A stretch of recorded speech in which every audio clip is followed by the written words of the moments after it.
Hello and welcome back to another video on the channel. Today we're back on GT Sport and we're back with the FIA Nations round number 2 track guide at Autodrome Lego Maggiore. We're driving the SFR for this track guide. I believe this car is going to probably be the car to drive. I think especially now with the pit lane being so short and the races being longer, it will give the opportunity to jump back into this for a fresh set of tyres possibly in this race. I believe it's going to be a pit stop race. Not 100% sure yet, we haven't tested these settings out. So in terms of strategy for this race, this is not what this is about. This is all about your qualifying lap and getting the most out of your one lap pace when it comes to qualifying for FIA round number 2. So yeah, I picked this car because obviously it's in the top 10. It's the car that everyone seems to be using. It seems to be the car that dominates this kind of track in this class of car. It's very strong through the corners. There are a few little things that you need to learn with this car that will gain you quite a considerable amount of time, and I will go through that on this track guide and point out some of the lines that you need to take as you see through that really fast section. Really important to straight line them as much as possible. We'll talk about that when we come to giving you the advice at that part of the track. So we're going to start this track guide, obviously go through gear selection, because this car, it is really important to get the gears correct through corners. I've learnt this watching Ghosts, etc., and I've started to get used to how to drive this car now. About making sure you're in the right gear, coasting through corners can really help also, and just carrying the speed, it really will give you a very solid lap time. So this lap time was done within about 20 minutes. Didn't spend too long on this, just jumped on to give my subscribers some kind of reference for their lap. As you see, going through that final corner, staying in third gear, very important to do that. Each gear change will lose you time. You want to limit the gear changes as much as possible with this car. It's got quite good torque as we now go over line to start the lap. So our first braking reference is going to be just after the 100 board. You'll see the 100 board there. We're going to brake around this point now and downshift to third gear. We're not going to go down to second gear as we approach the apex. You'll see down to third gear and try and turn in very early. You want to really attack this curb. You'll see you can get your left hand tyre almost over the higher part of the curb and really be aggressive as we fly through that corner, and then stay in third gear. And then just as we approach this point now, we want to widen the line into the second part of this chicane. You'll see a little bit of braking input going in there, and then trail braking down to second gear, and you want to get your right hand tyre onto the curb here, accelerating out for maximum momentum out of the corner. A very early upshift you'll see there. That again, this car does like to be early shifting through corners, as again we go into fourth gear for this corner where you're just going to come off the throttle briefly there just to give a better line and stay closer to the left hand side of the track at this point, because that's going to widen the line into this very fast corner.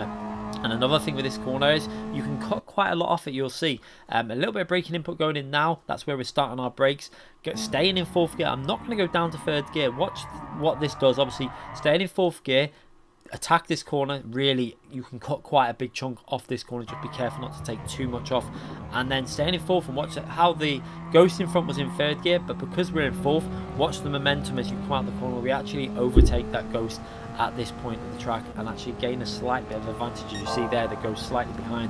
And now into the next braking zone, we're going to brake just short of this little grey bit of tarmac you see, which has been highlighted with the red lines there, just short of there. Braking inputs going in now, down to fourth gear, and again, don't go down to third gear. I feel like it's better to stay in fourth gear here, really let the car rotate into the apex, and then get on the throttle very, very early. You'll see the difference that this makes in not going into third gear as we come out of this corner. See how the Ghost runs a bit wide. That Ghost was done in third gear. And then watch the momentum advantage of staying in fourth gear. Now look in the mirror and you'll see the Ghost just falling back because we've not had to do that shift from third to fourth, and you gain quite a considerable advantage. Now into the next braking zone, a little bit of braking going into this corner. You're staying in fourth gear again. You'll see the braking inputs going in there, not 100% braking. You'll see about 50-60% braking, and again, really early. You see that little bit of like tarmac where the grass is there on the left hand side. You want to get your left hand tyre onto that and keep the throttle down through this corner. You see how we're on maximum throttle now, and then again you're going to take a very aggressive line, almost all four wheels over the white line, pretty much just keeping your left hand tyres on that white line. So what you're doing is you're straight lining these corners as much as possible, and then an early upshift into fifth gear, I find at about this point now, helps with the momentum out of the corners. We again are going to take that right hand tyre almost on the white line, and it's just all about least line of friction and keeping as short a distance through corners as possible in this car. And again, you'll see onto that left sausage curb, almost going over it with that left hand tyre, and again taking the shortest line possible through that final part of there. So Momentum is so important with this car as we go into the final braking zone. Using that 100 board as pretty much a reference. And again, you're going to see we're going to go down to third gear, but we're not going to go down to second gear. You'll see this now, staying down to third gear. And watch how we kind of lift and coast pretty much through this corner. So no braking and no accelerating going in. From this point here, you'll see we're off the throttle, we're off the brake, nothing going in. We're just going to let the car coast for a bit. Once we feel confident on the throttle, I was a little bit too eager on the throttle there to do a couple of little lifts, but still maintained quite good exit speed. Ran a little bit wide, maybe costing ourselves half a tenth or so as we now work our way down to the finishing line and go over the line for a fairly competitive 1 minute 32.6. Now I think we can knock quite a bit off this lap. Obviously I only spent a very short amount of time, possibly get down to a 32.1, 32.2, something like that. It should be possible with this car as we watch the lap from the chase camera to show you about really taking these lines and cutting off. You can see I could have took a little bit more off that curb. You can actually get the right hand tyre all the way over the curb at that point, so maybe half a tenth to a tenth to be gained on that one corner. And again, maybe could have took a slightly wider line into that corner there to give a better angle through to this right hand corner, but still did it reasonably well. But you see the advantage of staying in fourth gear, the momentum that you carry out by not going down to third and having to shift obviously at a weird point on the track. But now down into this downhill section, you'll see how close we get to the left, the white line on the left, nearly running onto the grass, but just about staying on the track.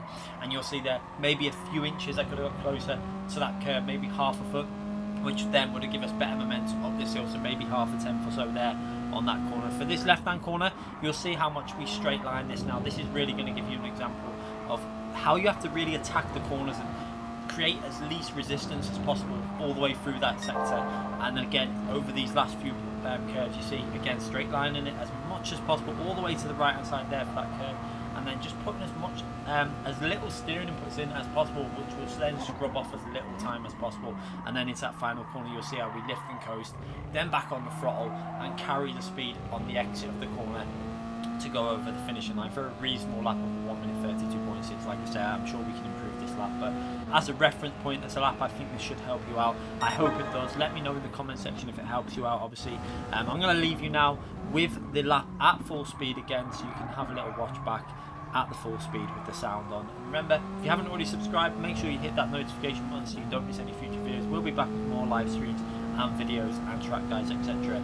throughout the FIA season. Thanks again for watching, everyone.